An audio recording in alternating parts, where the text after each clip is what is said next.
All right, so we're gonna go through a little quick review here or overview of what's in lesson 1-2, transformations of functions.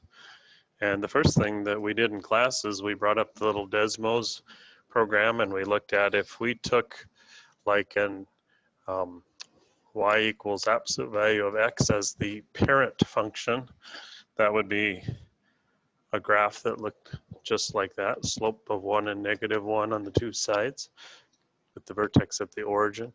And then we tried just putting some numbers in here. If I did this one, it moved the vertex 2 to the right.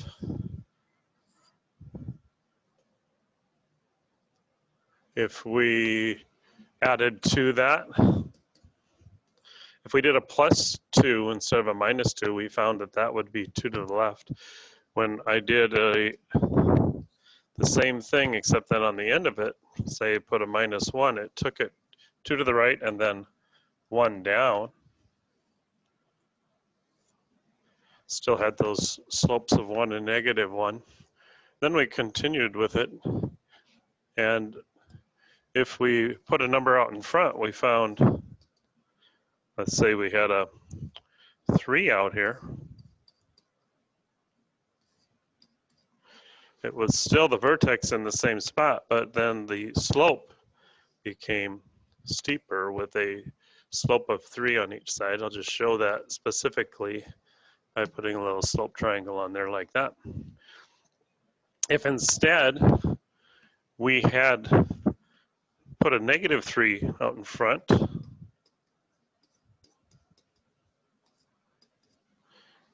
then we found that it would have flipped it and it would have been doing the same thing except going down. So those were all some of the discoveries that we had. When you move it left and right or up and down, just sliding it over, that's called a translation.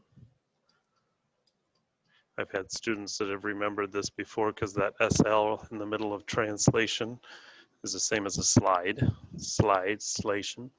Then if you are actually doing like the making it steeper or wider, like if we'd have had in here like a number out in front like a 0.3, that would have left the vertex at the origin, but it would have been wider. So when it's wider, this is called a compress or a compression. And the ones where they're steeper, when it's steeper like this, that's called a stretch. Now you can also put a number in front of the X and it will have a similar sort of effect, except it's in the inverse. So where it's a decimal in there, that's going to actually make it look steeper. And when it's a whole number, then it's going to actually stretch it out horizontally or compress. So if you were to take one that looked like this, you would see instead of making it, well, it's going to be the inverse of what you did here. Right now, and don't worry if you get these mixed up a little bit for right now. We're going to be working on these in the next whole topic as well, so they'll come back.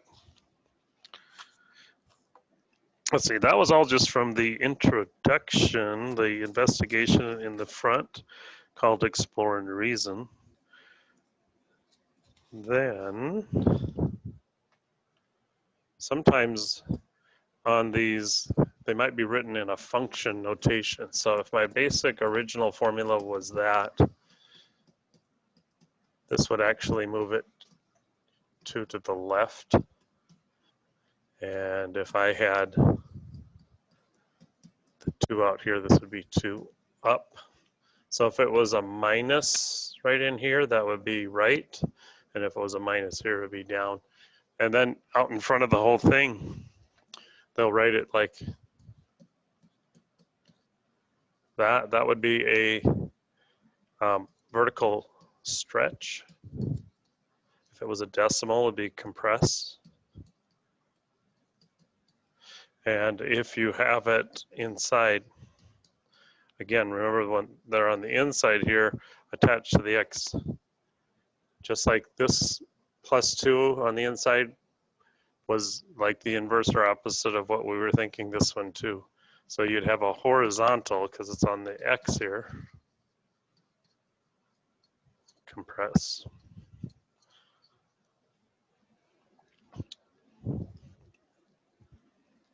Let's see, looking on, so if I told you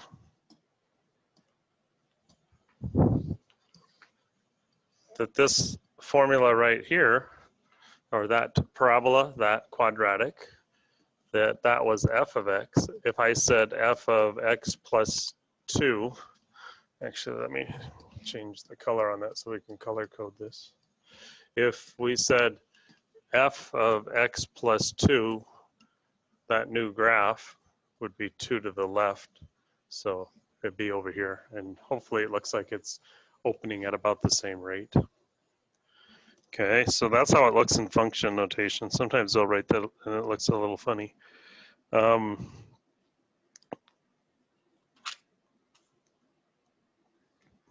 know, and really, I think that probably covers the bulk of it. Sometimes they'll make a different shape on the graph. So maybe the graph looks something like this. And if we call that g of x, and then I want you to do h of x, but I'm going to say h of x is really just that same g of x, but minus 2 out here. Well, that just means move everything down 2. So if this is 1, 2, I would take this point, move it down 2, this point, move it down 2, this one down 2, and then you can just connect them. So if I went this one down 2 would be like here. So hopefully it looks like the first graph, just all of it moved down 2, and it could be a right 2. You could do a stretch. You just take all those points and move them accordingly. But that's pretty much the summary of all of the concepts that are involved in there, and then it's just using the problems with it. You can always use Desmos to help you figure out the solutions if you need them. And yeah, I think I would stop there and say, look at the other videos on YouTube that I've posted as well for additional explanations if you need more help.